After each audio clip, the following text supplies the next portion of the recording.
Hey guys, today I wanted to talk about how I have noticed that Gen Z prefers to do productive things instead of just going out and partying. So, growing up, I've always had the impression, like in media and TV, that partying is supposed to be the best part of being young. But today, when I go out, in one night I easily spend $50, and the music is too loud to talk to somebody. Somebody will spill a drink on you. In the areas where I've been clubbing, the risk of somebody picking a fight with you and you getting in trouble is also really high if you just want to go out and have fun. And the next day you'll wake up with a headache and you won't be feeling too great. And I think I'm not the only one who doesn't think that it's that great. So, right now, 18 to 24-year-olds have the highest gym membership rate of any age group in the country, and nearly half of everyone who joined the gym last year was Gen Z. So, that's why I think there is a big change happening with our generation regarding what we do in our free time and how we choose to spend our time. And with every generation, the older generations will complain about that we are lazy, addicted, and degenerate. But in reality, our generation, Gen Z, is the most physically active on record. So I think this change is worth talking about, and that's exactly what I will do now. So I already talked about it, but I'll quickly go over what exactly the problem with clubbing is for me personally. On one hand, yes, it's really memorable. You will make a lot of memories. You will probably enjoy a lot of fun moments. But first of all, it's expensive. Like, if you don't pre-game on a high level, you will be spending excessive amounts of money to the point where I don't think it's justifiable for a few drinks. Then I find that if you go into a clubbing place, most of the time it's way too loud to actually have any conversation and interact with anybody who's around. So I think that also defeats a big purpose of clubbing. Then also, what a big problem for me personally is, first of all, alcohol has a lot of calories and is just really not optimal if you're also trying to improve in the gym and so on. And also, you will be feeling shit the next day, so you wasted a whole day for one night of clubbing and going out. And the last and biggest complaint I have is just the amount of weird people who are going around at night. So I'm a pretty tall and big guy. I don't really fear anybody when going out, but I've been in a lot of situations where intoxicated people just behave really aggressively and try to pick a fight with you, and you can't argue with them because they're drunk as fuck. And I just don't think that it's worth it to go out and risk it, because in my experience it's almost every second to third time you go out that somebody will have an issue with you. I don't know what it is, whether you give them a quick look in the club and they instantly get aggroed like a mob in a fucking game, and you really can't do anything about it. You can't really avoid them, because in my experience they just spawn, and then they're aggroed and then you have to deal with them. So yeah, these are some of my issues I have with clubbing, and why I think the fun to cost ratio is not really worth it anymore. And so the point that I'm trying to get at is that I'm not the only one with this opinion. And this shows really well in all kinds of gym statistics. So, as I've already told you, Gen Z, especially people between 18 and 24, have the highest gym membership of any age group, with 35.5%. That's more than a third of a whole generation that is actively going and building their bodies. And these numbers are just increasing day by day, because roughly 47 of our new gym memberships in 2025 were by people from Gen Z. And in America, for example, there is a total of 81 million Americans who owned a gym membership in 2025. And that is 5.2% more than the year before, which is an all-time high. Also, Strava reported that new clubs on the platform hit a million in 2025.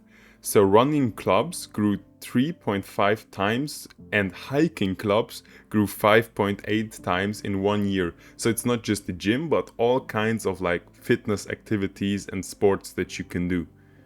And I think the next statistic really, really carves the Gen Z mindset into stone, because 64% of Gen Z in a study said that they rather spend money on fitness gear than on a date, which in my opinion is kind of hilarious. But it really shows that we choose to do things in our free time that actually benefit us and benefit our health, and that we are way more conscious than previous generations about our bodies and about what we enjoy. So, where the previous generations went out every weekend to drink a fuck ton and have fun at the club, we now have decided for ourselves that that's not a lifestyle that we want to choose. And this does make me quite hopeful for the future of our generation and the general mindset that we carry within ourselves, that we can make a change, that the effort that you put into something, for example your gym journey, is worth it, and that you should follow through with it to get the results, even if they aren't instant. Because gym is a whole kind of different fun than, for example, going to clubbing, because if you take substances or drink, the dopamine is an instant hit. You just feel happy, you enjoy the moment. But if you go to the gym, you work for a distant goal that you cannot see yet, but you still follow through, even though the dopamine hits aren't the same. And I think that's really admirable about our generation. And I hope that we continue in this direction, where instant gratification isn't everything that we seek.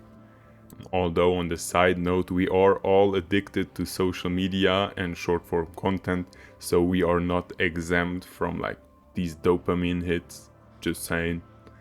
And now after everything I told you, you might go ahead and think, yeah, we are all antisocials who just sit at home and go out once a day to go to the gym and have one session and call it that, and that's all we do the entire day. But it's quite the opposite, because the gym, for example, is a whole social space on its own.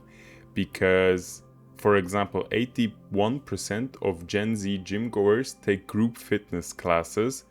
I think this involves also just going with your friends. I, for example, also go with my friends. And even if I don't go with my friends, I always meet people I know and I always have conversations. I can't remember a single gym session where I haven't stopped to talk to somebody, because I just know a lot of people there, because I've been in the gym for a couple of years now. And I think this is something everybody who's been to the gym for a while can reassure me in. So after a long day of, I don't know what you're doing right now, whether you're in school or working, you go to the gym and you meet your friends there and you just have a great workout. And I think that it's really positive that instead of, drinking and doing dumb shit, you're actually working together on yourselves, which is also, I think, creating a bond between people, and a different kind of bond that gets created when you do just basically degenerate things. But I'm also not saying that a lot of us wouldn't do these things. I think there are many different factors that contribute to why this change is happening. And one of them is, of course, the affordability. Like, you can't afford to go out every week if every night out costs you at least $50. And that's especially true for young people who are probably, I don't know, studying or are in an internship or something. You just don't make that much money to be able to party this much and at these costs that they are today. Because if you go into club in the club district of a city, the prices are atrocious. Like, I don't even know who can afford it except 40-year-old businessmen who don't have anything else to do in their free time than to go clubbing. And this doesn't only go for clubbing, it's everything else, rents, jobs, everything. It just costs so much that there isn't that much left for drinking away. Like, if I go and I think about buying something, I'd rather spend $50 on something useful, like some gym equipment, for example, or something that I can use for a long time, than on drinks that I'll be drinking in a night out and that I won't remember anything of the next morning when I wake up. But not all reasons for these changes are negative. For example, I think social media plays a lot into it. I think there is a lot of motivational videos and content on social media that inspire people to work on themselves and to go to the gym. I think that's something really, really positive. Although you could also say that, with all the body dysmorphia that you get from the social media, it's negative. But I think generally it's more of a positive thing that there is a lot of content about fitness and health. So yeah, I'm really happy about that. And I myself like also to consume one or two motivational edits, if you know what I mean. Those are pretty good, I think, even though they're a bit cringe, if we admit it. Just sitting in your room and watching a motivational edit about Ronnie Coleman or something, but I think it helps, so it definitely has its place. So I think in general we are moving in a great direction, even though a lot of reasons are negative. I think the overall direction we are headed in is positive, and I think our generation, Gen Z, will be a generation to change the future.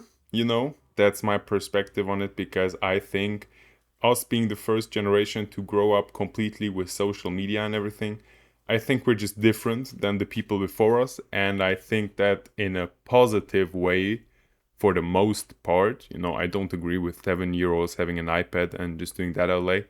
But, I think you get the point I'm trying to make. And yeah, that's basically it.